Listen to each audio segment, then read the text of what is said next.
Sorry about that, folks. What's up, everybody? Sorry, we were muted here. So, welcome back to Actuali podcast. I'm Chris. I'm DJ. And today, on this episode of Meaning Making 101, where we consider how we may make meaning of the world today and the current events that we find ourselves in, how best to orient oneself in a world like this, we are now going to consider the election last night that Donald Trump handily won.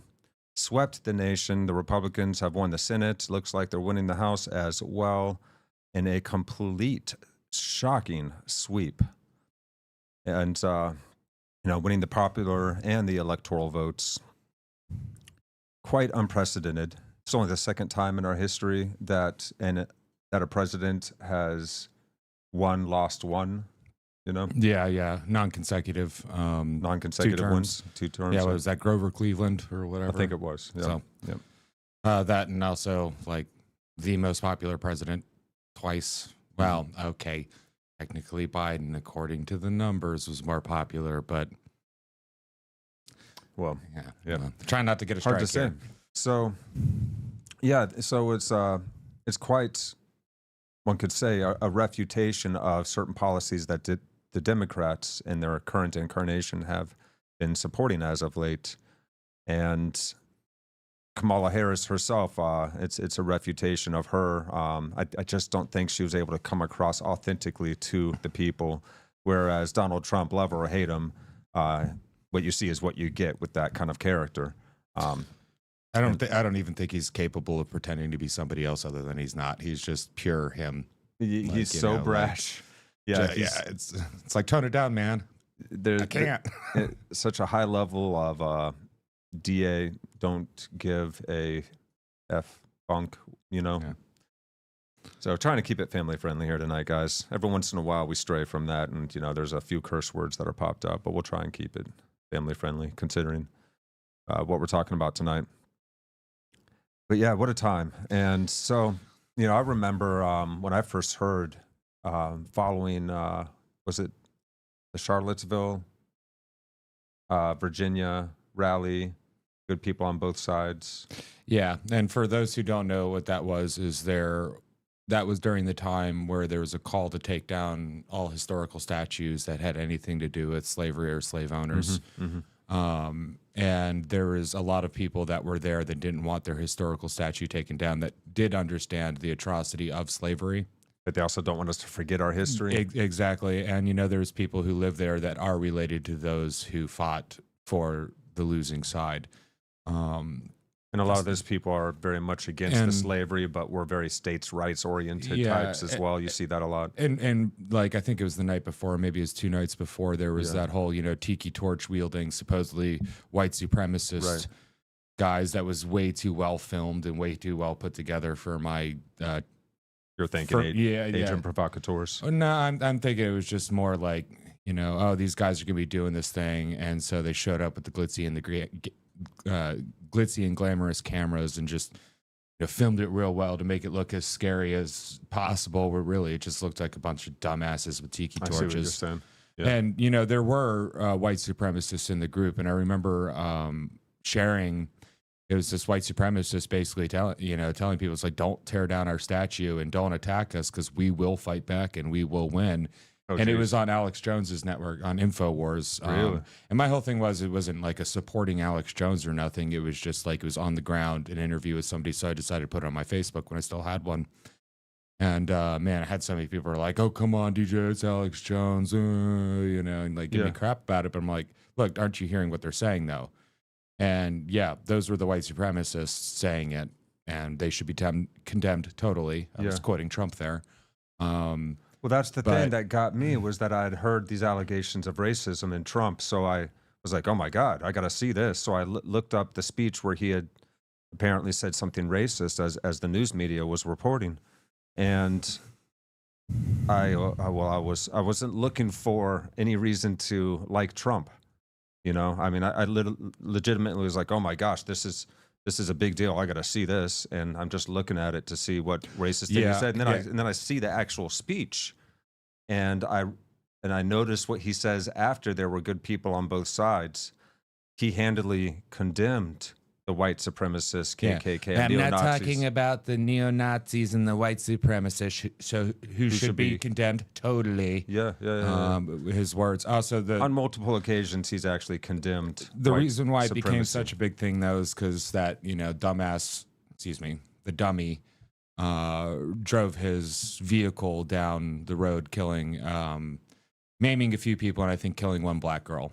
Jesus. At least that's what they said. Yeah, I remember. Which then, what was it? David E. Brooks Jr. took his car and like plowed into it, killing a bunch of people and maiming a bunch of old people during the Christmas parade because he, quote unquote, hated white people. Nah, they didn't mention that. That was years later, by the way.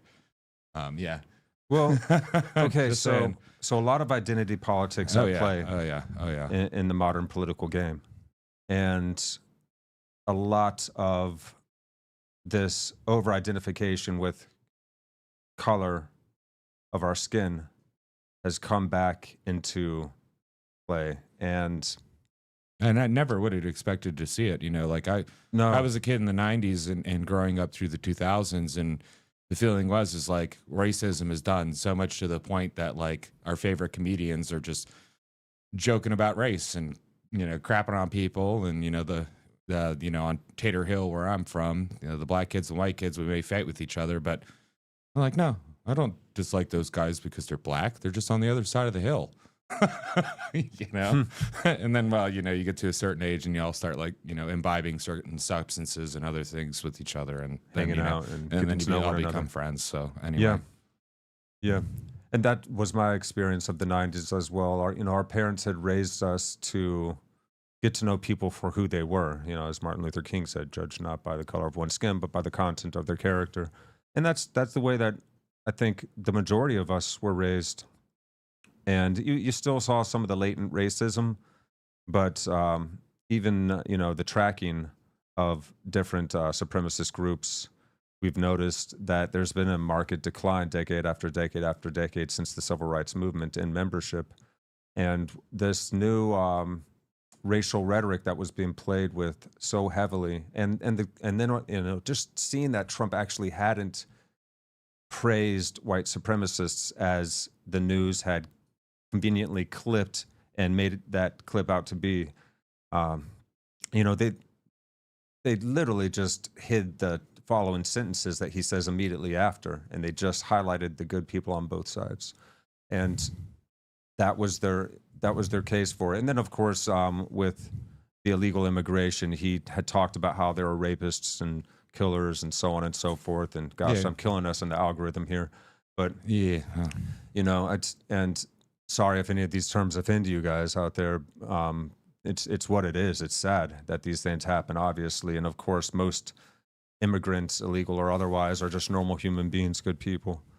But of course, him highlighting the fact that there were actually dangerous people coming over illegally. It was almost prophetic. Was also cut out conveniently, and they would only clip out the section that they needed to be able to spin it and present it a certain way. And I was like, this isn't fair. If you're going to beat him on stuff like he's opening up protected wildlife lands in Alaska that are pristine, beautiful wilderness to drilling. And now there's arguments to be made geopolitically for us being able to have control of our own energy source and become the #1 exporter of oil instead of having to enrich the Middle East to get access to it. And it's also far cleaner for the world I'd if like we to do hear it a good here. argument against it, but call out him on environmental issues, regulatory issues that you take issue with, and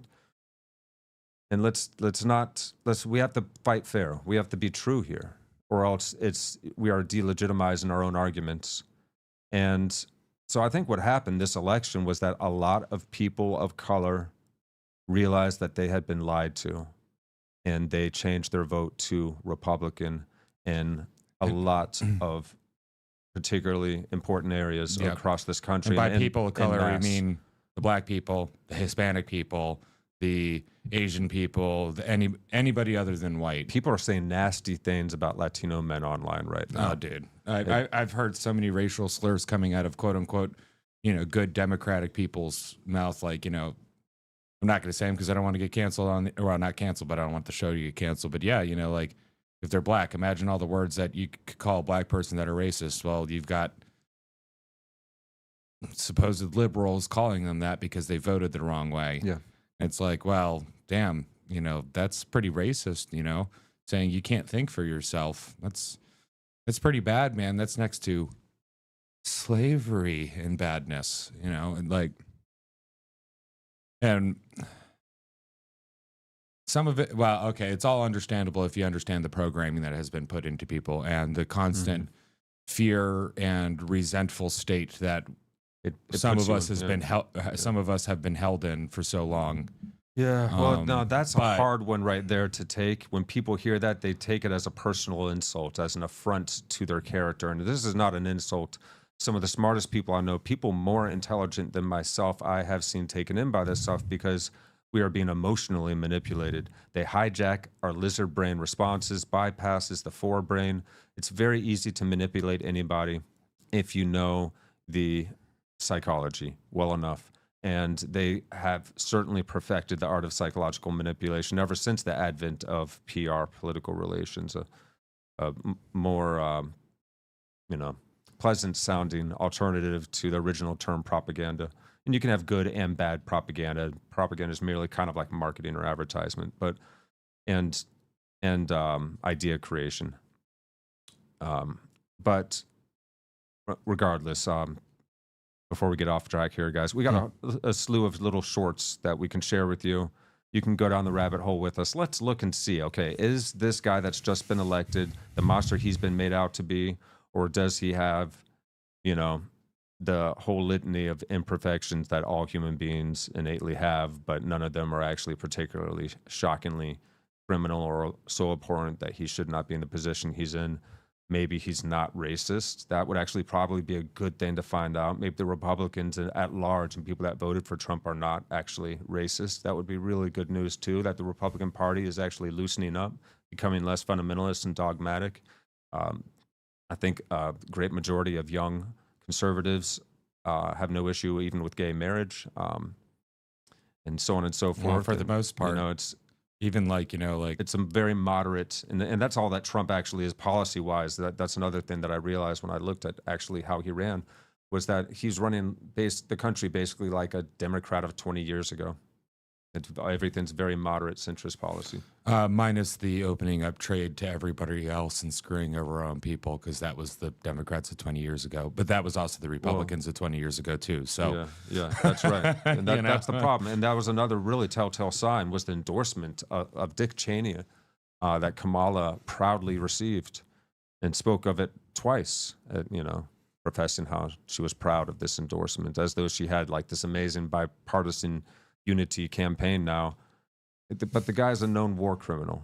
Him and George Bush Jr. should have been tried for war crimes. Donald Trump called the Republican Party, the neocons, out when he was running against them in his first run for presidency. Well, that was another thing that was like, wait a minute, this guy's, he's doing everything that you're not supposed to do, and he's somehow, but the people are ready for it. And the people are ready to admit that the war in Iraq was a mistake, even though that was pushed by Republican governments and initially supported by 85% of the American public, Democrat and Republican. Yeah, and then accepted again as a good thing when hey everybody, we got him when we took out Osama bin Laden, if it was Osama bin Laden. Anyway, that's a whole nother rabbit hole. I haven't gone down that one. Oh yeah. Well, apparently Osama was on dialysis for a long time. And I don't know how you do dialysis in a cave, but maybe that was misinformation or propaganda or anti-propaganda or something. But, fog of war is thick. It's hard to see through. Phantoms everywhere. It's the truth. Yeah. All right, so what you we're got for actually, us? we're going to go ahead and jump in and look at a few videos here. Various YouTubers out there that themselves have gone down the rabbit hole to see, okay, is this guy actually racist? So this is from the channel Black Conservative. It's a little short, little interview. Check it out. Last Listen to question this. I wanted to ask you, of course, is going to be about, there's a very popular slander against former President Trump, and that is the very famous argument that he is racist. You are a man of color. What is your reaction to that argument? Well, I'm also old. I remember when President Trump backed Jesse Jackson when he ran for president. True. You see pictures of Jesse Jackson, Al Sharpton, Muhammad Ali, Oprah Winfrey, all shaking hands, being friendly, smoking cigars together. Oprah Winfrey actually came out and said she wanted to be like Trump.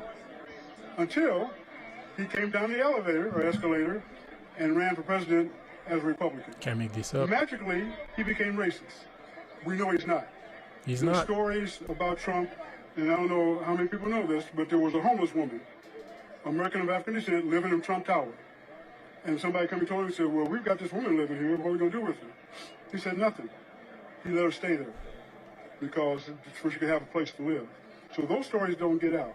Listen to this. Okay, so that's the first one. And actually, yeah, let's go ahead and jump ahead unless you have anything to say on that. Well, it's just interesting that you love somebody and you love somebody and you love somebody and everything's cool until a name gets put on it.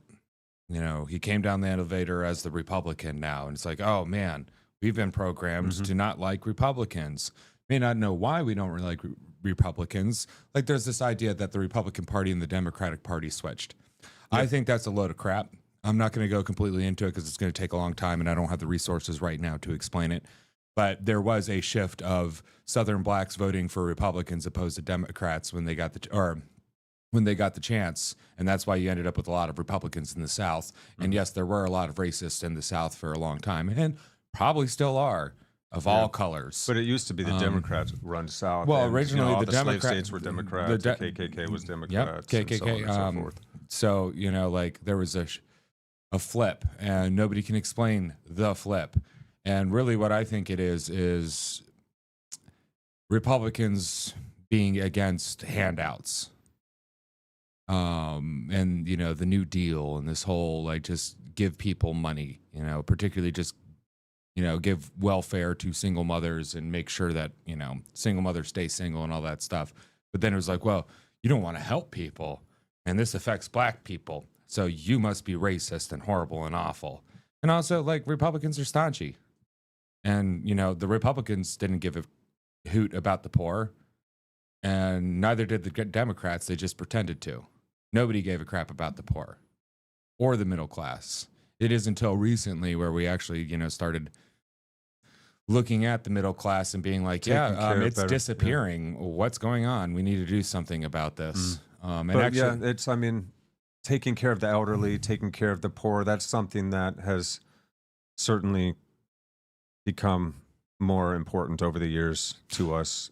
Well, and if you've read Uncle Tom's Cabin, there was a line in there that stuck out to me. I could paraphrase it for you, but basically, one person's messing with the other person. It's like, oh, you want to take care of people and take care of the poor, blacks and slavery and all that stuff. How Republican of you. But that's also the Christian thing to do. Democrats at the time were not the kind of Christians Republicans were either. So, that's my kind of understanding is that conservatives, traditionalists, they like to do it through their social systems that are already in place. They don't want the government through charity to do it. They think it's better through charity, through their Christian outreach was their way of giving back and taking care of their community. And all of the poor certainly were kind of on the same level. So trying to figure out who do you give money to compensate. There's probably, and I believe there are some good arguments that can be made in regards to having compensated people at the time during the freeing process, the emancipation process, that given some of the, given anyone that had undergone slavery and been freed, some compensation or some leg up to start a life. Yeah, and that's kind of, and I wasn't even mentioning that either. But now years later, we've kept the same slums and cities. The cities where the slums are the worst, they've stayed the same for decades under the same Democratic leadership. And you wonder, how did they just change the way that they oppress? Yes, it's called the welfare state. So there's an interesting fact, and this is, for our black friends out there, if you're watching, this is something that's very inspirational. Black Americans from the end of slavery to the 40s saw the greatest literacy rate increase that anybody throughout time has ever seen. And so before the welfare system completely took over, blacks were sometimes outpacing their counterparts in the North and even in the South in some places, but there's some cultural issues down there because the South is wild and it doesn't matter about your color. You know, a Florida man comes in all shapes and sizes. But boy. so really, you saw black communities. Even so, all those pictures that you see of what was it, Black Wall Street? Most of those pictures that you see, the people walking around, were after it was burnt down, and they rebuilt it.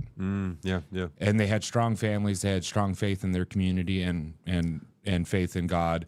They kept the money within their communities, and it wasn't until we saw the initialization of the welfare state plan and the breaking up of two-parent households. Because in order to get these benefits, you could not have a male living in the house, and they would come and they would check. There's also the conspiracy theory in the hip hop community about how their music was influenced. The CIA controlling the well, after all this Diddy stuff, I definitely believe that. You know, to encourage materialism, to basically encourage greed and materialism and womanizing. And, well, there's some of that, but then also and I'm going to have to reference Thomas Sowell here, but his term cracker culture, which comes from the word wisecracker, not whip cracker, and that comes from Great Britain. Yeah. And that is just poor people culture that latched on in the South. And the one thing that's the same between the British cracker culture and the American South cracker culture is things like, loose sex, being very, loud and obnoxious, always worried about somebody disrespecting you, pushing your cars or, your I guess back in that time it was steamboats these to the poor limit. People mixed with other poor people. Yeah, and it then didn't matter about the color. Another culture and it's not the color that creates the culture. Read some Thomas Sowell. It's really interesting. That bit of knowledge is in the book. Yeah, because everybody's different, state to state, country to country. We're all different depending on the culture that we grow up in. But that book, it was Black Rednecks and White Liberals, I think is the name of that book. It's worth checking out. It's really freaking interesting. Yeah. I've heard of Thomas Sowell being called a racist and a white supremacist, but dude's a black dude with an afro. 90-year-old black dude at that. He's been Well, around even for a back in minute. the day, he stood in front of Joseph Biden and tore him a new a-hole. Oh yeah, about Joe Biden, the welfare state that and what it was was going to worried do that our to schools people. would become jungles if we desegregated. Racial jungle if we desegregate. Yeah. And, it was also Yeah, so the new anti-racism that I noticed creeping in this new strange activist movement that thought that you could stop racism with more racism came along. That was another warning sign I saw. Something really strange is happening. And the Democrats are pretending to adopt it. Well, they were initiating the DEI doctrine into, or policies and departments into government and all across academia. They were already expressing it through praxis, US which corporations, is a fancy word by practice. Yeah. They weren't teaching college Critical race students, theory, and all this unless stuff. you were a lawyer, Yeah, but they were enacting it, and then they were teaching generations of teachers how to behave this, and then also people to go into anything from the gaming industry all the way up to like the petrol industry. Yeah. So this is all, and this is stuff that we will look forward to getting into in other episodes. We've actually talked about some of this in previous episodes as well. But so go ahead and go through and look. This is definitely tied into it ties in. Trump winning and this new change of, if anything, if you don't like Trump, this is a resisting to treating people according to the color of their skin or what's between their legs. Yeah. This is like a return to normal, like cut out the late 2000, it really is about the content of your character. Yeah, and that's what I'm trying to get back to. Like, if we're gonna make America great again, let's continue at the end of like 2005, 2006. Yeah, because the real unity coalition just so has happened to have occurred on this new era of the Republican side, with Kamala Harris now being challenged and beaten now by Tulsi Gabbard, RFK Jr., Elon Musk, who stood in line for 5 hours to shake Obama's hand, super Democrat, RFK Jr.'s family, long time, perhaps most famous Democrat family. Man, it's an incredible bipartisan coalition. Ron Paul is going to be working with RFK in the transition team, so of the Libertarian Party. Ron Paul was the most favored candidate during the Iraq War, Libertarian Ron Paul. They wanted to come home. They knew that war was BS. We all eventually figured that out. And still, the Democrats and Republicans both continued to vote for these wars of conquest, resource acquisition, and global political chess gaming that actually has just devastated the world and too many third world countries. We won't even get into the CIA and Latin America. We can do that sometime, though. Yeah, that'd be a fun one to do. Yeah, right. So there's a lot that's been corrupt in this government for a long time. And in short, it looks like a game of divide and conquer to pit the American people against one another has been instantiated, and we were all falling victim to it for a time there. And then we started waking up. Trump was made out to be a demon, and for all of his faults, he's certainly not the monster he's been made out to be. So we're going to continue to hopefully prove that to you guys. Now, let's go ahead and check out this next video here. Did you know this about Trump? Go. A report from Reuters today found that every single living president is a descendant of slave owners, except for one, and it's not Barack Obama.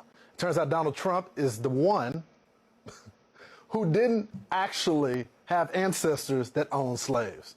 And they called him a racist. They called his family racist. The report also confirmed that Elizabeth Warren is not either. In fact, a Native American, as if we needed Oh, any no, more not at all. proof. She But sold her the book family about it. did own slaves, too.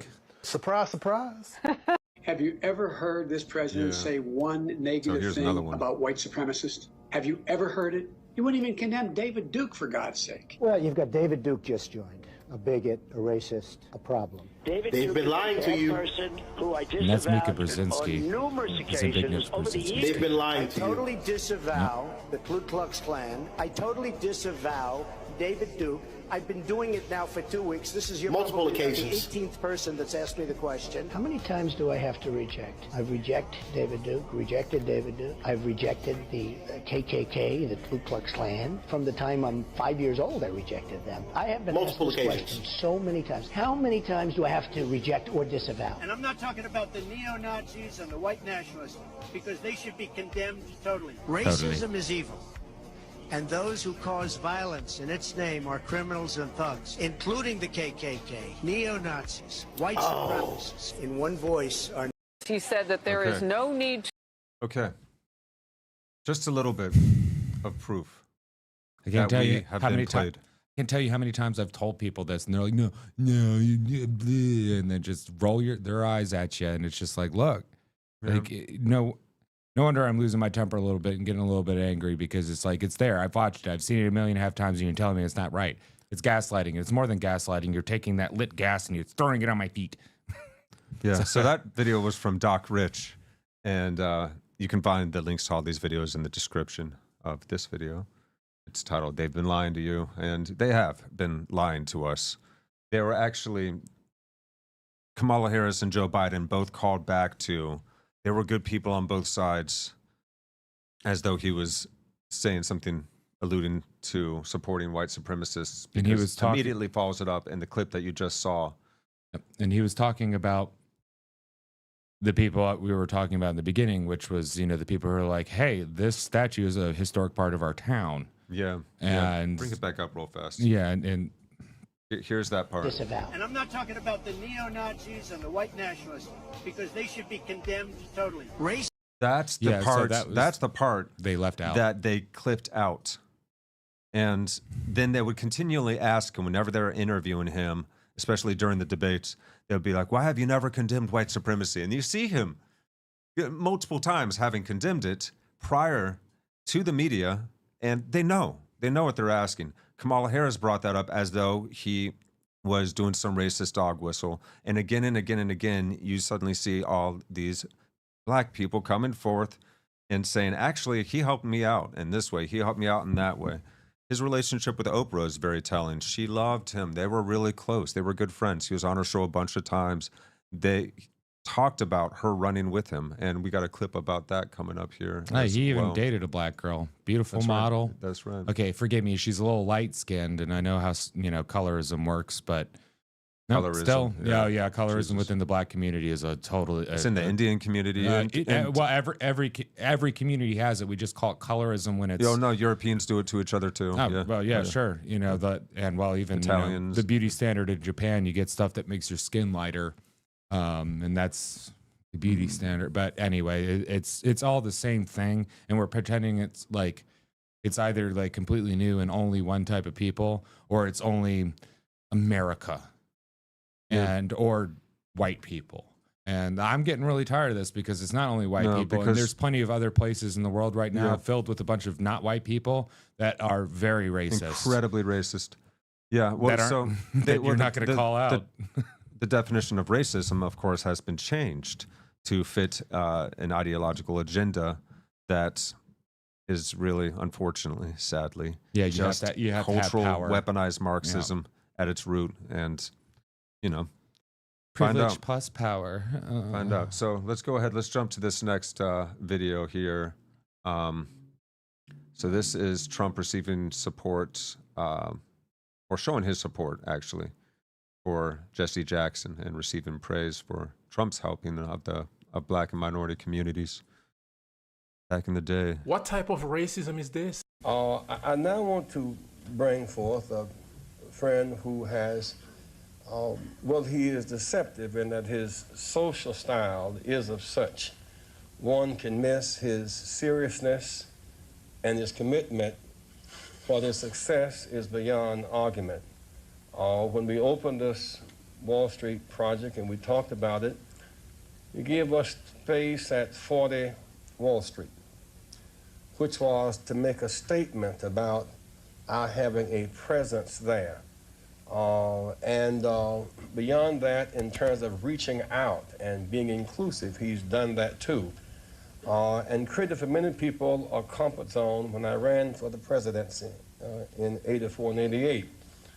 And many others thought it was either laughable or something to avoid. He came to our business meeting here in New York because he has this sense of the curious and a will to risk to make things better. And so aside from all of his style and his pizzazz, he's a serious person who is an effective builder of building for the builder of people. Last year, he was a part of our workshop.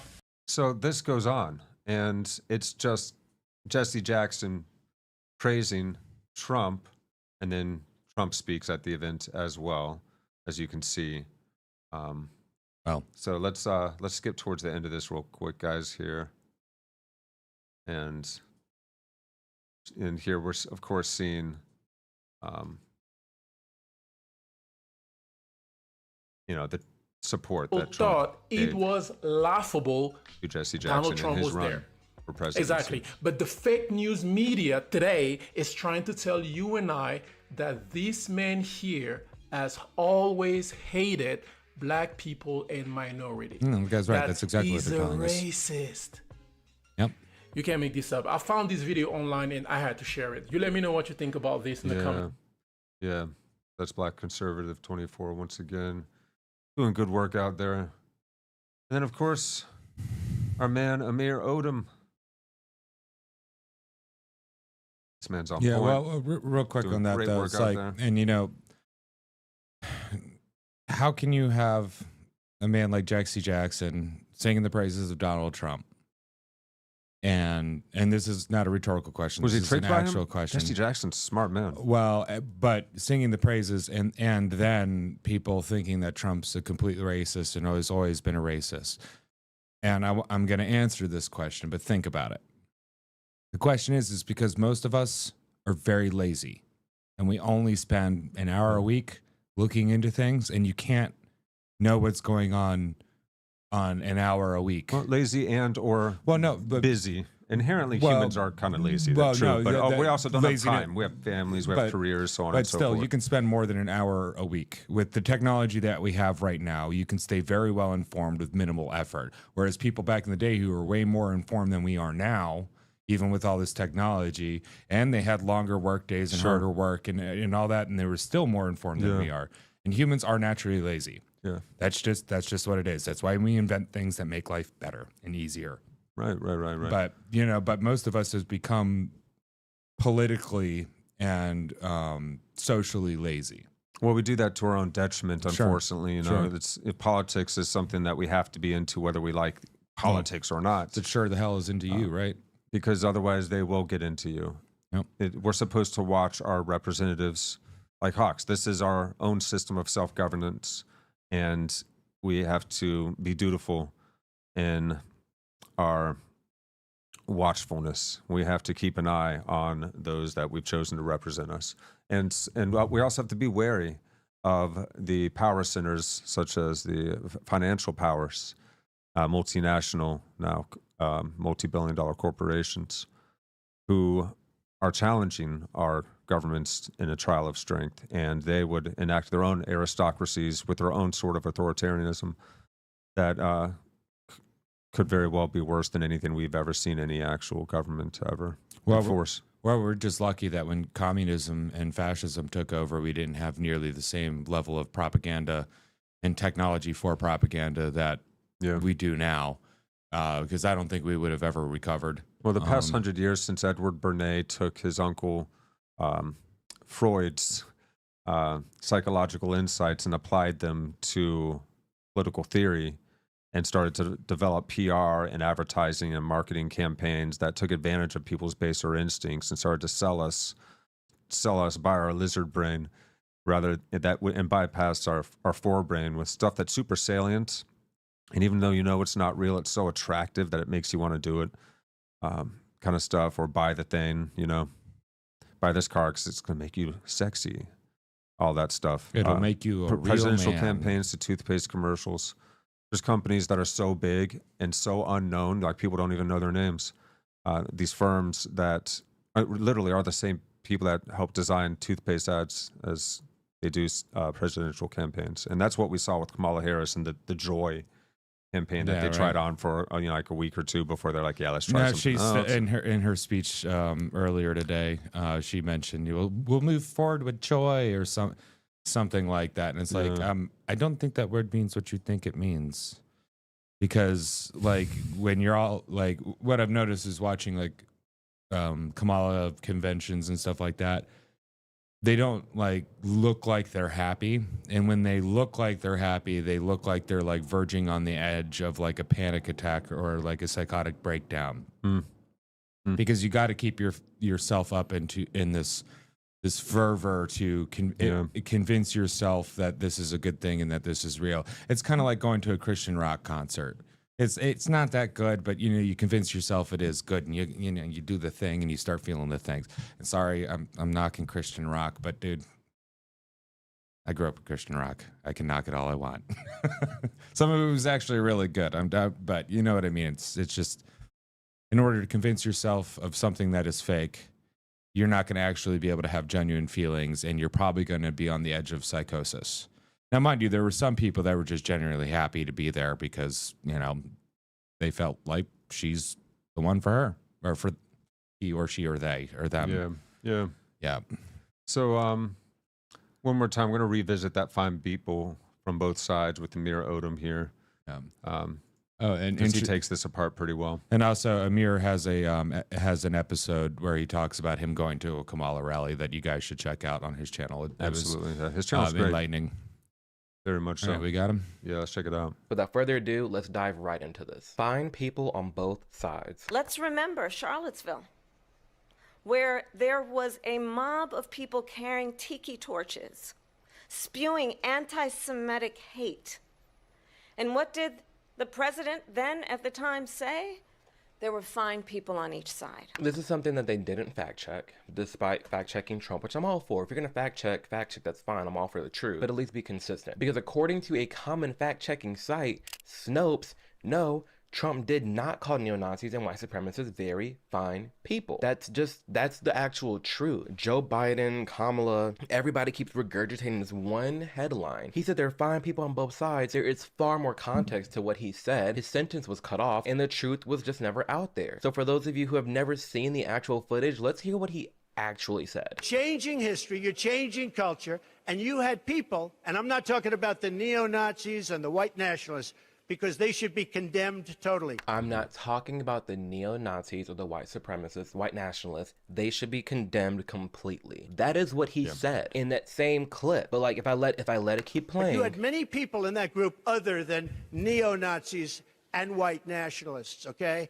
And the press has treated them absolutely unfairly. Now, in the other group also, you had some fine people, but you also had troublemakers, and you see them come with the black outfits and with the helmets and with the baseball bats. He called it out for what it is. He said there were very bad people on the right that need to be condemned. The white nationalists and the claims of all them people, he said that's stupid, that needs to be condemned. And he also said the Antifa and the people dressed in all black, they need to be condemned too. There were fine people on the right side that just wanted to maintain our nation's history and have these statues, and it's whatever. There were fine people on the left who said, I want the statue down, it's hurtful to my ancestors. Regardless, there were fine people on both sides, but it's clear with the full context. Trump never said that the Klansmen and the white nationalists were very fine people. He said they should be condemned. That's the actual truth. Speaking of racism in Charlottesville, let's get right into he's racist against black people. Let's just go through some of the things. All right, so a couple clips there that were really helpful. She brought this up in the debate, and played that line. Biden actually did the same thing himself, and we know the media has played this line over and over and over. Yeah, this is the favorite example, the fine people on both sides. He called racists and white supremacists fine people. How dare he? Wow. Well, and also, there are occasions where somebody has, I don't want to say racist tendencies, but it's like, say, like a cultural racist. Never ever been around black people or anybody else, doesn't know what to think about it. Like a Japanese person, take for example. They're very fine people, but they're not used to white European people and black people and anybody that isn't part of their in-group. But they're still good people. Yeah, they're not racist and either. Then they there's just the have people that are stereotypes. Well, there's the little bit of racism is the grease that makes the sticky wheel shut up every now and again. It's like, okay, sticky wheel, shut up. You can go ahead and say your bad racist joke. We're just gonna not pay attention to you, because everybody has that racist uncle or that whatever, who goes a little too far. But if you make the family dinner about tearing down the racist uncle, then it ruins the entire dinner. You just got to be like, okay, dude, whatever. You shut up. Here's a beer to put in your pie hole. Yeah, well, those people have become less and less and less in our society. For sure. Thank God for that. We've been mutts for eons. We've been mixing and mixing and mixing for such a long time. And to be categorizing ourselves by such a general, low-resolution distinction as how much pigment is in one's skin is insane. Like, white people are all very different from one another, and so are, all different other, ethnic groups.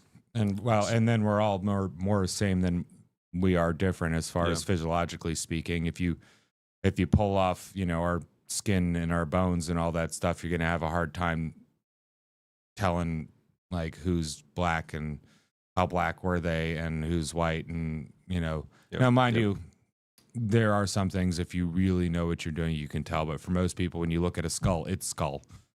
Yeah. It's not, that's a black person's skull, obviously. Yeah, we used to call those people crazy. You used to remember Django Unchained? You remember that scene? I never watched that movie, actually. Well, there's a scene where Leonardo DiCaprio, what's his name? Mr. Candy.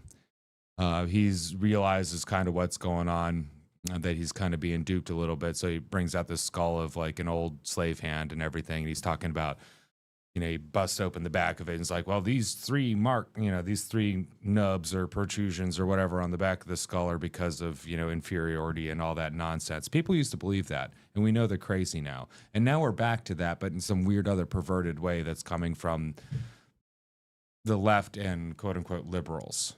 It's like, we're not that different, guys. Like, we're more culturally different, if we so take a black guy and a white guy, both raised in the same church, both raised in Tennessee. Yeah. They're going to be a lot. They're going to be a lot more the same, even though they look completely different than somebody who was raised in the middle of Africa, a traditional, Zulu tribe upbringing. Or the same pair of boys raised in Brooklyn, or so on. Yeah. Well, if you've ever heard, there's a rapper High Res. His way of speaking and everything is kind of like New York gangster style, even though he's this short Orthodox or Hasidic Jew guy that raps, that kills it. Check out High Res. But it's the same. The little Jewish guy and the big fat black rapper guy that they're doing a thing with are a lot more similar than they're not, and that's a culture thing, not the color of your skin and all this stuff. Yeah. And that's a New York culture thing, which is an American culture thing, which is a human culture thing. In those layers. Yeah. Or a Western culture thing and then a human culture thing.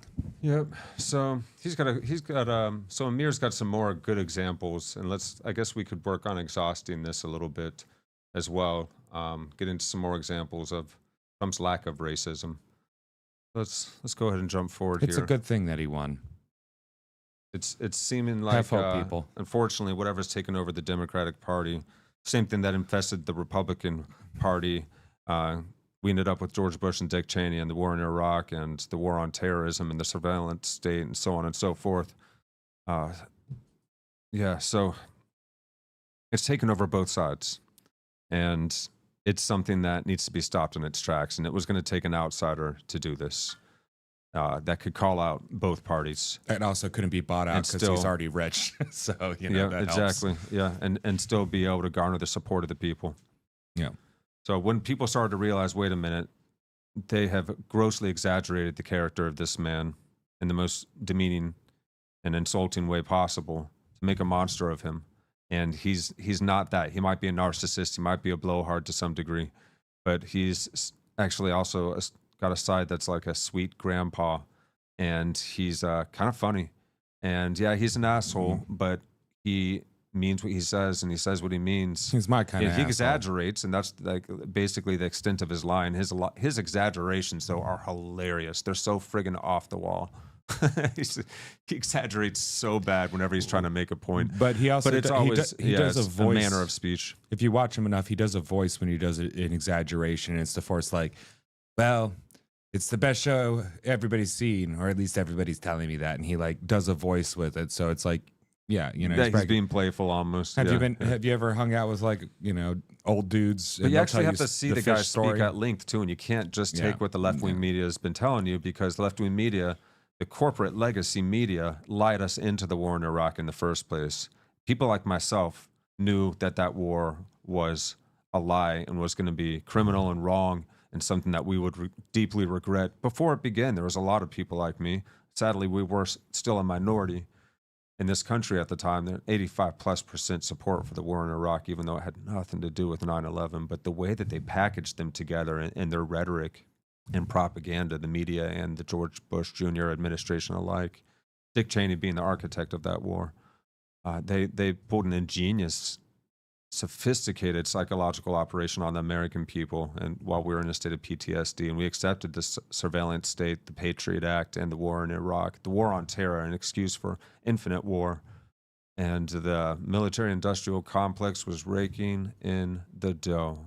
Dwight D. Eisenhower warned us. JFK tried to challenge the military-industrial complex. RFK, Tulsi Gabbard stood up to the military-industrial complex as well. And suddenly, for the first time in our lives in over 40 years, or was it 80 years, have we had a president that did not start any new wars, no new theaters of conflict. Yeah, well, who would have thunk? The times are good. It'd be Donald Trump. Yeah, it was different, but it was better than I expected by far. In the Abrahamic Accords, I mean, we can go on and on and on here, but let's continue on with the mirror, and we'll get on to more of this here as we close out, guys. So let's jump ahead. Things that he has said about black people. Let's talk about George Floyd. You said George Floyd's death was a terrible thing. Terrible. Why are African Americans still dying at the hands of law enforcement in this country? And so are white people. So are white people. What a terrible question to That's ask. 2 to 3 the times So are of the white amount. people. More white people, by the way. Trying to create That's a narrative. not And he's racist. calling it That's out. an actual fact. The way that question was framed was actually very wrong, very misleading, and it was meant to like They're trap trying to him and create a make him misleading look bad. When in reality, every story, race in this nation Yeah. deals with police brutality, which, Yes. by the way, is at a very, very low amount compared to the regular smuggler criminals out there. Are cops supposed to be protecting us? Yes. But I'm not going to sit here and act like every cop is bad and wrong. And I'm also not going to act like we're going to get rid of bad cops entirely. Bad cops are out there. It sucks, but Yeah. It sucks. It sucks. So Yeah, and that whole like, you know, like black people being unfairly killed by the cops in a certain amount. It's like, well, Kara, bring the screen back up because Amir brings this chart up. okay, cool. And he's showing how likely it is to get shot or killed by a police officer in this country. Oh yeah. The number of deaths per year, according to police brutality, are less than the chance of getting struck by lightning. black unarmed men get shot by the police. Miss me with it. It's so misleading. It really is. And what Trump said was true. That is a horrible question to ask. White people are harmed too. Let's keep it real. Just keep it real. Just keep it real. Well, and so with that too is, you know, like they'll be like, but you know, it's only twice as many white people being killed by the cops, and they're like 60%, but it's like actually more. So when it comes to violent crimes, about white people and black people commit about the same amount of murders, even though black people are, you know, 13% of the population. And really, when you get down to men, it's 30% versus whatever half of 13 is, 7%. But for the same amount of criminality, white people are killed about 2 to 3 times more than black people for the same amount of criminality. And I'm not going to make much of that because it's also a regional thing. There's a lot more white people and more concentration, a larger concentrations of white people around. So it actually, that does make kind of sense. I don't think it's cops are racist against white people. And yeah, there are bastard cops. Not all cops are bastards, but all bastard cops are bastards. Yeah, you know what I mean? Yeah, and the good cops despise those cops that give them a bad name. And we need police officers. So the whole defund the police movement, that was another thing that Kamala flip-flopped on. She would pretend to praise it on one hand. She actually praised the mayor of Los Angeles when he took $150 million from their police department and put it towards social services. Now, while I think that advancements in social services could certainly help decrease crime, I think that, of course, better training and psychological evaluations for our police officers will also help reduce crime. And you can't do that by defunding them. You'd have to actually put more funding into those specific areas. Yeah.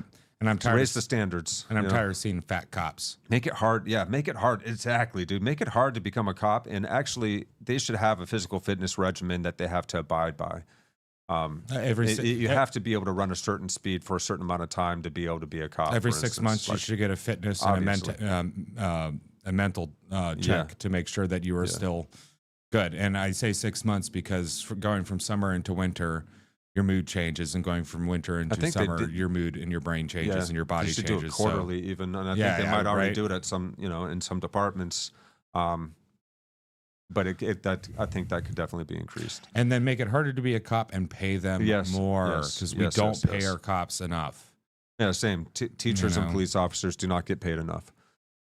But hey, two of the most important roles in our society. The administrator paper pushers in between in both our education system and our police forces make enough money. So I know two of the main concerns, which I'm going to bring up now, I forgot that I wanted to get videos for this, but that people are really concerned about with Trump is that he's going to enforce, that he would sign off on a national abortion ban, but he has said multiple times that he would not. He's always had the same stance on abortion. He's with the old 3-month compromise that we had for decades.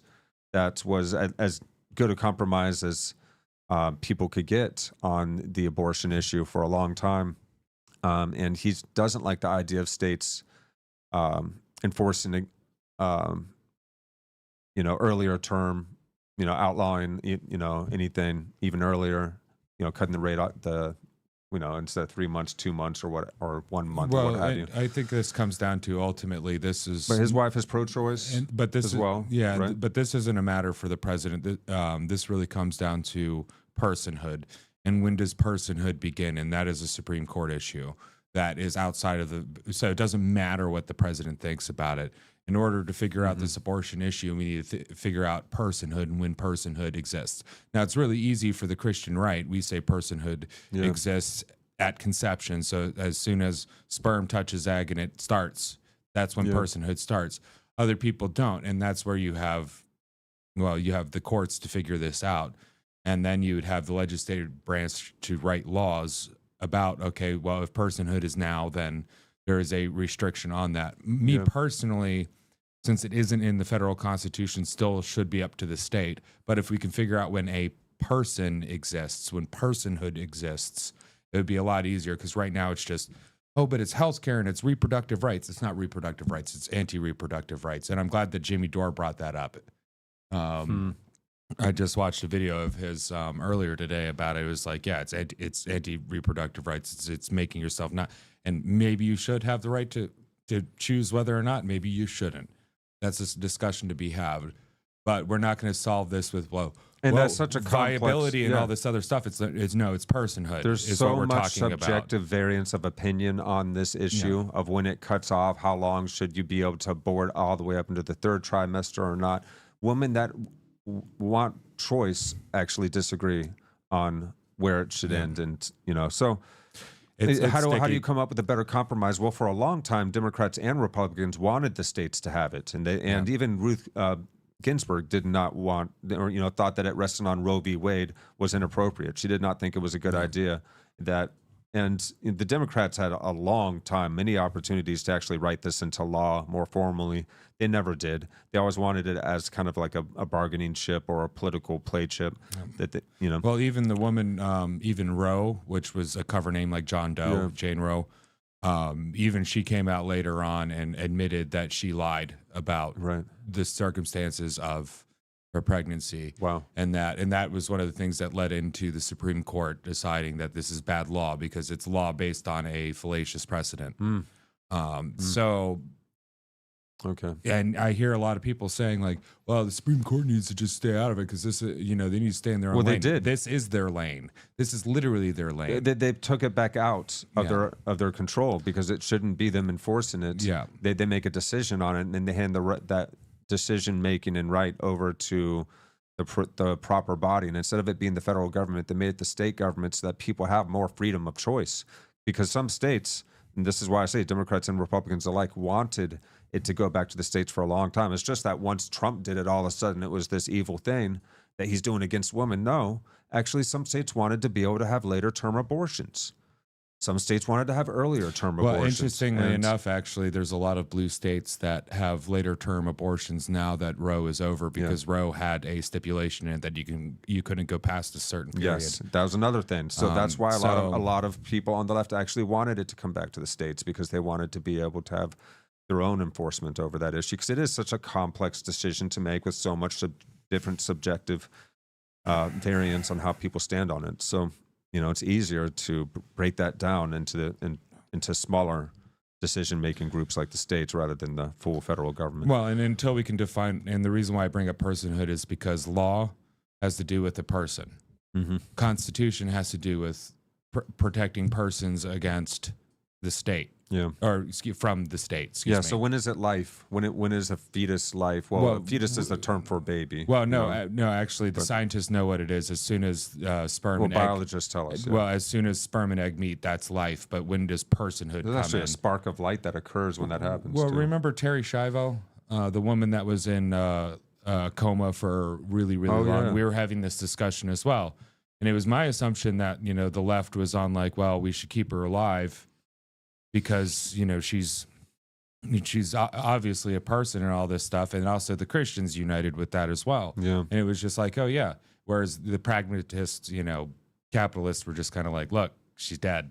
We got to move on. So the question is, well, actually, no, we already went through the question in a long way of saying it. This has nothing to do with Donald Trump. Your abortion rights have nothing to do with Donald Trump. He can't make the decision on it. It's not up to him. It's up to the courts. And it's up to the legislator. So we're freaking out about a bunch of nothing. Well, I won't say that. It is a bunch of stuff. I don't mean to degrade people for their beliefs and their fears, but for real, though. Yeah. Well, let's jump ahead a little bit here with Odom again and hear some more about Donald Trump's Racism. The next clip. Why do you have to lose? You're living in poverty. Your schools are no good. You have no jobs. What the hell do you have to lose? Like, when we look in our inner cities, St. Louis, Chicago, Detroit, Atlanta, the list can go on, and it's ran by all Democrats for years, and we keep complaining about our hoods and our neighborhoods and everything falling apart. What do we have to lose by trying something new? That's all he was saying. I don't see the problem. What racist invites over 200 black people to hang out with him at his house? Because again, I was there. I told you, I've been about this. I've been there multiple times. I've dapped up with Trump. I've never gotten a racist and bigoted vibe. People kept telling me that he was so racist and so bigoted. So what did I do? I went to the man's house to go and meet him.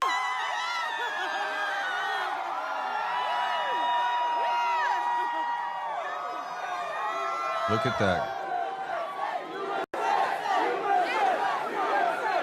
Should have made this the first video. I got invited to some events. I met him, didn't get a racist bone in my body. Like, honestly, it was actually a funny speech. That seems like a really bad racist to me. What racist pours money into black communities? President Trump unveiling opportunity zones, a new policy. Opportunity zones worked, and not just for black people. By giving investors tax breaks to invest in low-income areas. What racist worked with Kim Kardashian to get black people out of jail? I saw this in Martinsburg, you know, the town that I'm around. I did a lot of work in there. When the opportunity zones were going, everybody was fixing up their properties. Like all the handymen and the bricklayers and the painters and stuff like that had jobs. Like places, you know, it looked like Martinsburg was doing better. And Martinsburg is a pretty poor, kind of rough place. And it was looking better. And like I saw it happen. And that was part of like, you know, changing my mind on Trump, was just saying it's like, well, these opportunity zones are working great, you know, because it's allowing people. This is good news, guys. We're not saying that you have to become a supporter, but consider that maybe it's not as bad as it's been made out to be by the Democratic Party, which we should all know better than to trust by now. Really? Oh, don't trust the Republicans either, and watch them like a hawk. Watch them all, man. People you vote for and the people you don't, watch them like hawks. Yeah. All right, so let's watch a little bit more here. It really is such an honor to be here today, so thank you. Oh, yeah, here's with Kim Kardashian. My whole journey with criminal justice reform. What racist meets with the founder of BET, Black Entertainment Television, to discuss racism and ways to be a better person and ally to the black community? I came away from that meeting understanding that President Trump is committed to reaching out to African Americans. And in the course of my conversation with them, we talked about a number of issues, if implemented by President Trump and his administration, will demonstrate that African Americans have something to gain by establishing a common ground with President-elect Trump and his administration. Actions speak louder than words, and all these actions that Trump is doing for the black community, I don't understand how people keep pinning. The criminal justice reform bill that he passed, that alone was huge for the black community, and thank God that he was willing to do it, because the Democrats before him certainly could have and have not. So give the guy a chance. Let's see what happens. And let's not allow ourselves to be so pit against one another. Don't trust the mainstream media. We've learned from these people. They've lied us into multiple wars that end up becoming apparent mistakes, but only later on when it's too late and the damage is already done. Actually, on that note, just going back and showing you, the Democrats have been this way for a long time, guys. This is sad to see. We have heard that 500,000 children have died. I mean, that's more children than died in Hiroshima. Okay. So what they're talking about is after the Persian Gulf War under George Bush Sr. in Iraq, we enacted food and drug sanctions on the Iraqi people.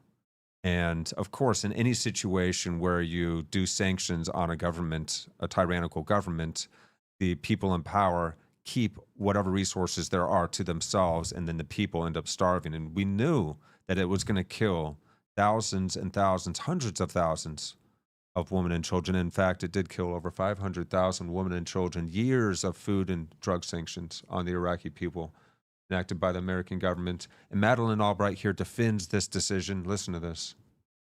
And in Hiroshima, children that died in Hiroshima. Yeah. And you know, is the price worth it? 500,000. I think this is a very hard choice, but we think the price is worth it. Okay. Well, 500,000 is just half a year. Neocons and neoliberals. 500,000 is half a year's worth of abortions in America. Well, there's another. Is it worth it? You know, and the majority of abortions, unfortunately, are elective, not because of it's going to kill the mother, or even because of and rape it's or not incest. bad to be upset about this, even if you still believe in a woman's right to choose within a degree of reason. I still love the people that my friends that have had abortions just the same. In the as cases if they of saving haven't. a woman's life, in the cases of rape and incest, you know, most of us stand that should of course be allowed. Yeah. But the fact that, but we should also keep in mind, and we used to take this more seriously. That's why there was an agreed upon cultural limit of 3 months. That this is a hard decision, and it's a really sad decision, and it is, of course, a human life. Pretending that it isn't does not make anything better for anybody. Well, and we're lying to ourselves. We go to war, and what we do in war and how we screw over kids. You know, once you get to certain large numbers, you stop seeing the individual kid being killed. Yeah. You know, how many kids do we kill in war? So here's a question, Too guys, many. because here's another concern. Not only is Trump supposedly going to enact a national abortion ban, which he's multiple times said he would never do, he's also been confused of being against gay and trans people. Very modest. He's homophobic. Pete Buttigieg. Buttigieg. Don't you think it's just great to see the fact that you've got a guy there on the stage with his husband, Like public displays and of it's affection. normal. It's not even I seen think as it's a big deal. absolutely fine. I do. As Hey, your it's fine. president, I will do everything in my power to protect our LGBTQ citizens from the violence and oppression of a hateful foreign ideology. So far, I don't know feel how you're this is there. homophobic. Apparently, we're going to get into it. But in practice, the Trump administration has pursued an anti-LGBTQ agenda. Let's hear what he's critiqued. Department of Justice sent a memo to the Supreme Court. Title VII, which is a civil rights law protecting against discrimination on the basis of sex, does not extend to transgender workers. Where are the gay people at? This has nothing to do with gay people. It goes back to the LGB versus the TQ+. I've talked about this in my other pieces of content. At the end of the day, like, I can't change the fact that I'm gay. I can't change the fact that I'm black. But I'm being told you can change your gender on the fly. Men can be women and women can be men. You know, I'm being told these things. So of course, like, if you could just switch it back, then boom. Like, you know what I mean? It's very dicey. So it makes sense why gender identity discrimination isn't really constituted as sexual discrimination. And especially when it comes to gay people, my friends just got married at Mar-a-Lago. Literally, Trump had a gay wedding at his house this year. He seems like a very horrible racist person and a very horrible homophobic person. If he's Well, here's another thing, real quick, guys, that the best argument that our gay brothers and sisters ever had was that we are born this way. It's not a decision. You can't just pray the gay away. Quit trying you're a to bigot tell now us that for we should saying pray that. the gay away. Remember that? Well, some of us remember that. You know, a lot of younger people might not Pepperidge Farm be aware, but remembers. that actually was a great argument, and it was true. Actually, we find that a lot of people are born they're gay, and that's actually, okay. as it turns out, a lot of these little boys that think they're trans, if you just leave them alone and don't cut into them and don't give them stuff, they turn out to be gay men. But there is certainly now a rift between the L's, the G's, and the B's, and the T's and the Q's and the I's and et cetera. Well, it's the difference between, well, and even like IAs, et cetera. before the QIA stuff happened, I don't even think there was an issue with the T stuff because But the it T's wasn't had issues with the non-binary people as well. But originally being transsexual, it was hard to transition. You had to be really sure. Like, check out Buck Angel's channel. He's a trampa, his own words. He's female, transition to male. older gentleman in this case at this point, but had to go through many years of making sure it was all right. Whereas now it's just a fad. It's just something you put, but it's a fad that'll last for the rest of your life, depending on what you put in your body or what you take out of it. Really, like that, originally it was just lesbians and gays, and they all hated the bis because the bis had the most fun out of all of them, because they're like, hey, what's going on, fun. And then the trans came along and they're like, oh, fine, that's like Rocky Horror Picture Show, just a little trans sexual from Transylvania, that whole thing. And it was like, cool. But then the Q, and we did an episode on this, queer TM, queer theory and all that stuff came in and turned it all into this. Something came in and took over and co-opted the gay rights movement. And this is a spin-off. And the spin-off is the same thing that actually created BLM, it seems.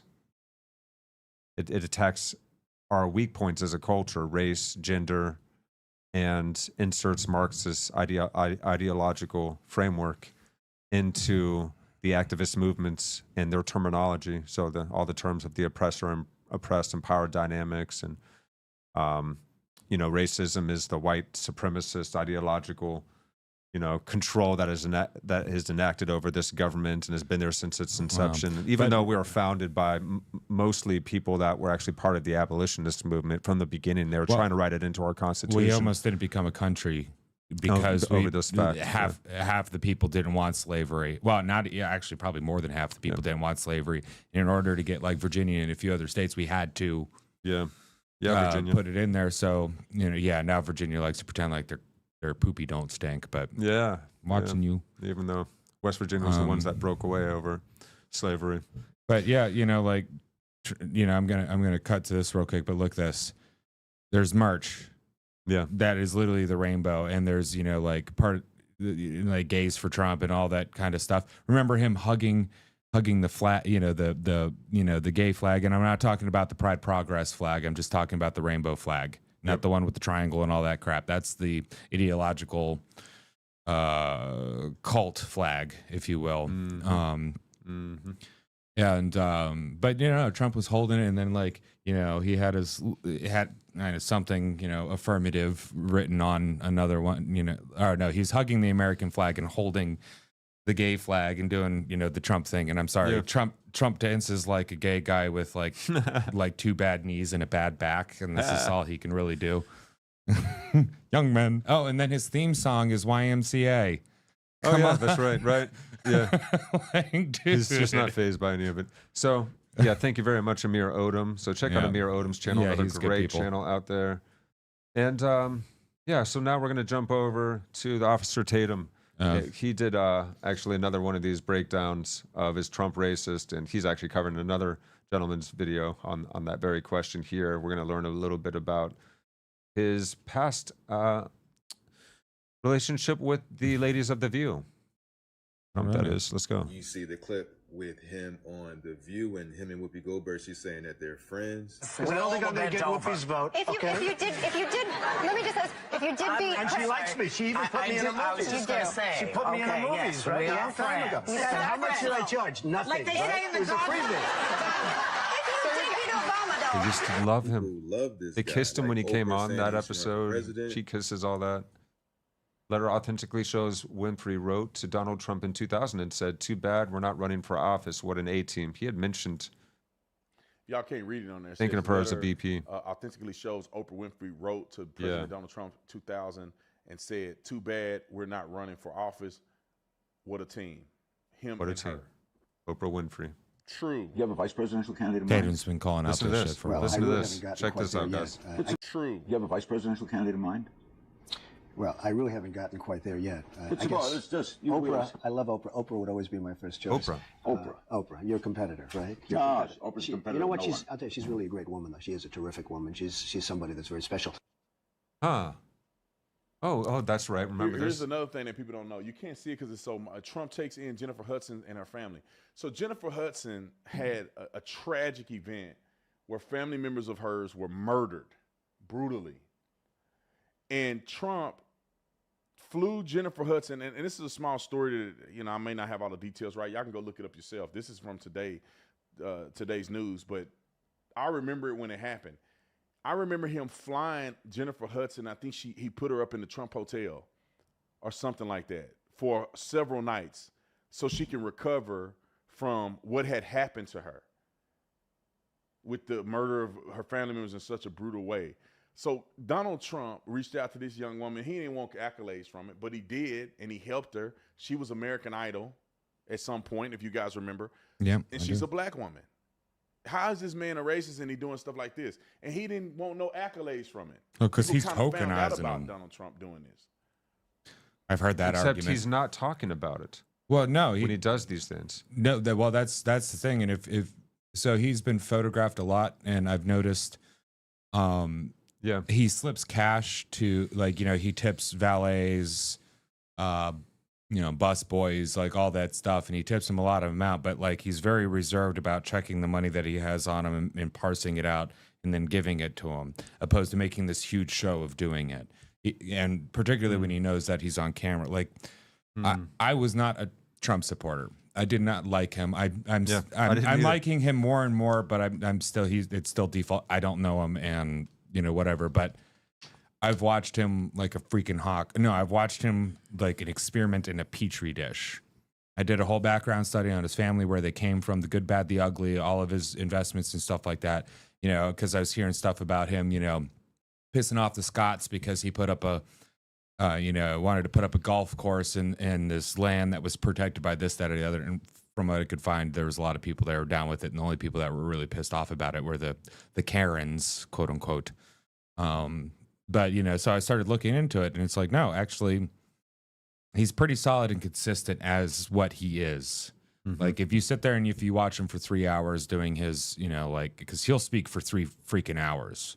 Yeah. Yeah. Oh, yeah. Doing his thing. He's consistently from point to point, and it doesn't matter what point in time in history. He just looks different. He's consistently the same person. He manages to go on tangents, but he always returns back to his points. Yeah, it's really, he calls it the weave. He's got a good memory. Yeah. That recall is really difficult to do. So, and you're incorporating, you're basically expanding on that actual points, that main point when you're doing that. So here's just a good basic story from a young lady on how she was treated by people that were against Trump. This is Emily Saves America. Listen to this confession, guys. And I went from being shoved next to a cliff on a hike, being called racist, people spit on me. I mean, like, it was insane because I had a MAGA hat on. I mean, people would just walk up to me and be like, I hope you fucking kill yourself. The reason why I'm so hopeful is, like, I'm in it. I see it. I feel it. When I blew up online, every actor, celebrity, every single one was in my DMs. They're like, oh, we love Trump. We just can't lose our careers and businesses. They were like, we can't even follow you online. And now, when I wear my MAGA hats out, it is nothing but compliments and love everywhere I go. And that's how I said there was going to be a red wave on Fox News. I was told I'm an idiot. I can feel and I can see 24/7 there is a red wave, and it's came. And she was right. She was right.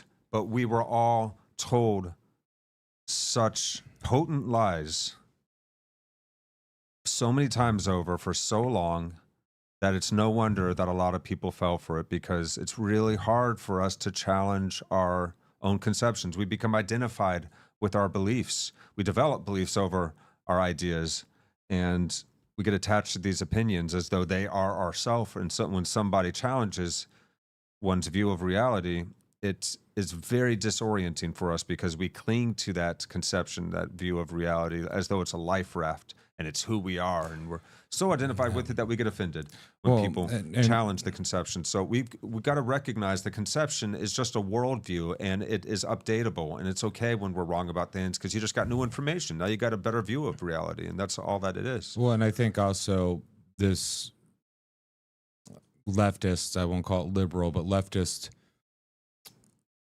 propaganda that has taken over the Democratic Party has convinced people that it's okay that our side can be violent and mean towards the other person because they're evil. Nazis. Yeah. So what do? You punch a Nazi. So if you see that MAGA hat, that's the same thing as seeing somebody with a swastika on their arm, and it's okay. And then that leads down the road of an allowance of becoming the monster.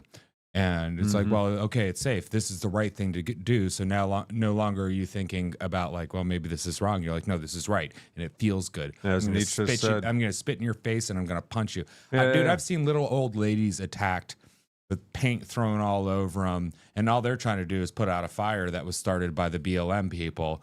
And they're all yelling, put your mask on, you beep, put your mask on, and like, assaulting these women. And it's like, this is a little old lady. Like, it was never cool, like, for anybody, even the most hardcore racist, to take out little old ladies. I mean, yeah, like, be wary when you fight perceived monsters that you do not become one yourself. And dehumanizing the other is the number one tactic for enacting tribal warfare. And this is a very sophisticated game of divide and conquer methodology that is at play, that is being enacted against us. Yep. Turning us against one another. Yep. And it's hard to resist. I get it. I feel it, man. I'm mad. Yeah. I'm mad at my brothers and sisters on the left that lost it and decided to just, quote unquote, drink the Kool-Aid and just keep going. But like, yeah, I'm mad at that, man. I'm going to have some, like, if they start complaining about the election wasn't fair and this, that, or the other and keep complaining, I'm going to have to point out their hypocrisy, but I'm going to do it like, it's like, I love you, but you're wrong and you're being a hypocrite. But I'm mad. It takes every fiber of my being not to go see what's going on. You see the buildings that are being burned. You see those chuds in black bloc. You see this in like. But see, so this is the thing that like, makes it a lot easier, and it's hard for us to accept because we otherize one another and we see each other as separate from one another. And of course, when Ramana Maharshi was asked by one of his students, too. Yeah, we do that, and that's the problem, that we think we are our egos, our personage, our psychological sense of self, the picture we make of ourselves in our mind. We think we are that illusion, that cast image, and we are not. When the great teacher, the enlightened Ramana Maharshi, was asked by one of his students, okay, I got all this enlightenment and meditation stuff, but how to deal with others? And Ramana said, there are no others. And that is the posture that we can take when we're dealing. Anybody can be lied to. We've all been subject to incredibly profoundly sophisticated psychological conditioning mechanisms since essentially our birth. And all of our lives we have been conditioned. In some ways good, in some ways not so. And becoming aware of how we are all conditioned, how we can all be misled, no matter how intelligent we are, it's a hard pill to swallow, but it's also quite humbling, and it's a coming home. And I think it's actually nothing but good news that we're finding out. Donald Trump is not as bad a man as he's been made out to be. The Republican Party is not all racist, no more than a lot of people on the unfortunate nowadays because of this anti-racism doctrine that's out there now. There's racists on the left as well. And there's racists all over the world, and we just happen to live in the most multicultural, welcoming of other races and least as racist places on the planet. Maybe the most still least racist and most multicultural. The human being is on an evolutionary path, and we're in the midst of this story. And I think we should give ourselves credit because we're doing a hell of a lot better than we think.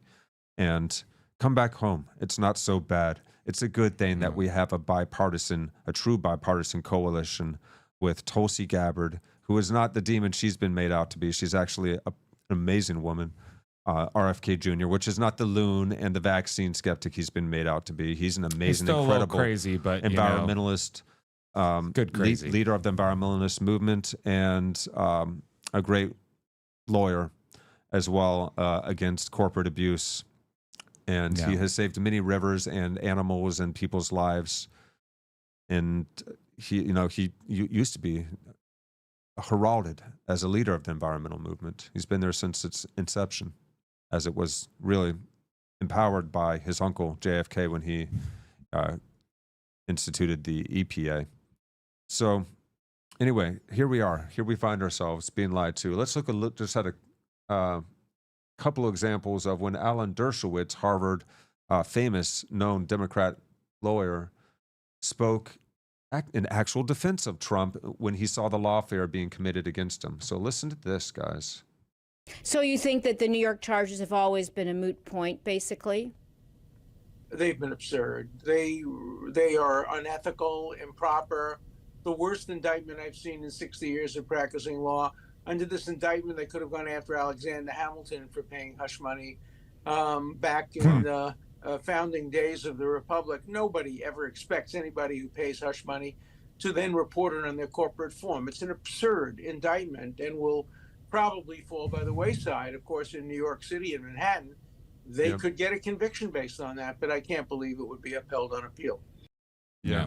Okay, so there's that, and then one more. And everybody, like, so hush money is like an NDA. Yeah. Pretty much. Exactly. Except with an NDA, you get punished if you breach it. Yeah. And with hush money, you get money if you don't. Yep. Now, mind you, hush money and NDAs, if there is a crime committed, you cannot be held to any of that. So, like, dude, how much hush money does Biden have out there? How much hush money does all the Clintons of these have out politicians, there? Pelosi and well, all of them. I'd even beg to believe that, like, some of the politicians, hell, Dershowitz probably has some hush money somewhere. Yeah, right. You know what I mean? All right, so here's one more from Dershowitz. Not a Republican, Democrat. Oh yeah, famous no, he is Democrat lawyer. definitely he's not a Trump supporter either. No. If this case stands and if there's a conviction, we're all in danger. Today it's Trump. Tomorrow it's going to be Biden or some Democrat that they're going to go after. And the next day it's your uncle Eric or cousin. Adams. If you can make up a crime like this against a prominent person who has the resources to fight back, imagine how easy it is to make up a crime against somebody who doesn't have the ability to hire a good lawyer and fight back. Yeah, you or me. Yeah, exactly. Yeah, well, they went out after Eric Adams because he was calling out the fact that New York doesn't have the resources or the money to deal with this whole the federal government flying in criminal aliens into their country by the plane load. And then also what didn't help is, like you had places like Florida and Texas going like, oh, yeah, we're just going to give bus tickets to any migrant who wants to leave. And we're going to send them to New York and Chicago. I remember when that was happening. And that gave And me... then the Democrats started flying them into swing states. Oh, dude. For real. So is that our last... yeah, that was our last video. Okay, cool. I think that's a good place to close. There's so much more that we could obviously be covering on this episode here regarding Trump and his character. But just, for those of you that watch us, that lean left, guys, it's not as bad as it could be. I think we actually dodged something quite sinister here that has infested the Democratic Party and has previously taken over both sides of our government for a long time. The military-industrial complex is alive and well, and we actually have ourselves a small window now to bring back what makes America truly great, which is our willingness to work together regardless of our differences. We recognize that we have different value orientations, but we're looking at the same problems, and we have different ways of wanting to confront and resolve those problems. Well, now we're actually going to find the solutions that are best for one and all if we approach this from a place of heart and care, and we're willing to work together.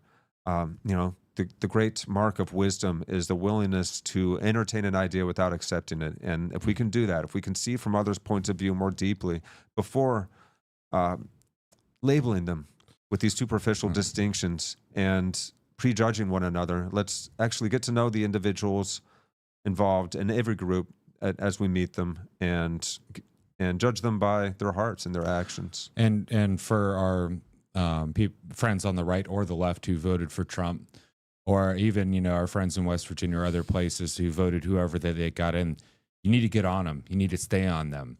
If your mayor's doing something you don't like, you need to get on them. Get on your politicians. Yes, get on your politicians. I don't care who you voted for.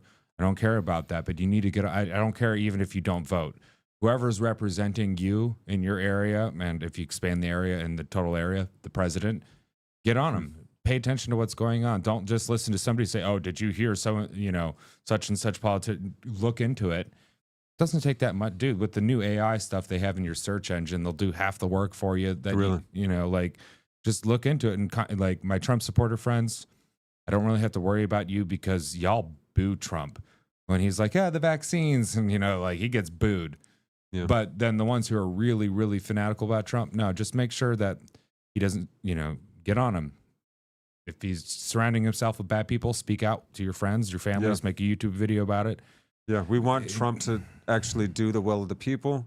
We don't want, any of the things that, of course, people are afraid of. So, he should be held accountable. We should hold ourselves accountable as we interact with one another. And let's keep in mind that there is that game of divide and conquer at play here. And let's not play it into it anymore. We figure out through our opponent processing, by having different points of view, we can figure out together, we can realize a higher definition vision of reality. And through that higher definition vision, we can solve these problems more effectively. And we can find out what is going to work best for one and all. We can protect the individual, and we can profoundly enrich and inform our communities in wiser ways. So let's lead from the heart, guys. That's the game here. We got to change this world from the inside out. It's the only way that can affect true and lasting change, the lasting change that we wish to see. So if you wish to see more peace and goodwill from your fellows, be that yourself. And let's not condemn one another so easily. Let's not look at one another through these superficial distinctions anymore, these low-resolution labels that we apply to one another that do not account for the depth of any one individual. Mm-hmm. So, love you guys. I've been Chris. I've been DJ. And we will see you next time. Meow.